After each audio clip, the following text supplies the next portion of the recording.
Vietnamese, Malaysian. Now, on your left, St Andrew's Cathedral is Australia's oldest cathedral.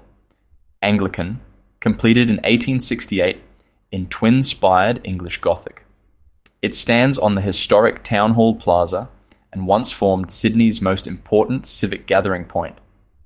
Inside are heritage stained glass windows and a magnificent organ used for free recitals. The original cornerstone was laid by Governor Macquarie himself in 1819. The building survived multiple plans to demolish it for traffic schemes in the 1960s.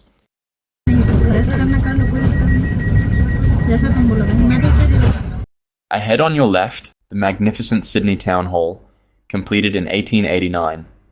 Built from local sandstone, it remains the grand civic heart of the city. Now let's continue where we left off. Spectacular cities on Earth. You are about to explore a city that was built at the edge of the known map, right on the shores of one of the most beautiful natural harbours ever discovered. What grew here in just over 200 years is truly amazing. A massive, colourful city of over 5 million people. Let us start at the very beginning.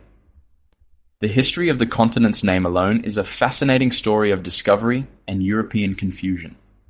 For centuries, map makers in Europe drew a giant, hypothetical landmass at the bottom of the globe, calling it Terra Australis Incognita, the unknown southern land. Ahead on your left, the magnificent Queen Victoria Building, or QVB. This stunning Romanesque-style building was completed in 1898 and occupies an entire city block. It was originally built as a marketplace but nearly demolished several times. Today, it is considered one of the most beautiful shopping centres in the world, with its stained glass windows, intricate mosaics, and the famous royal clock hanging from its ceiling.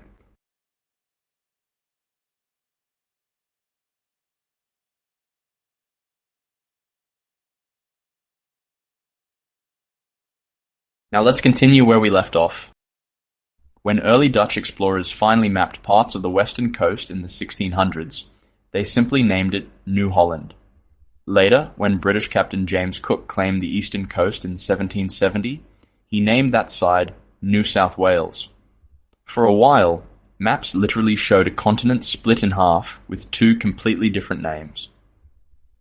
It wasn't until the early 1800s that the famous British explorer Matthew Flinders, the first person to successfully sail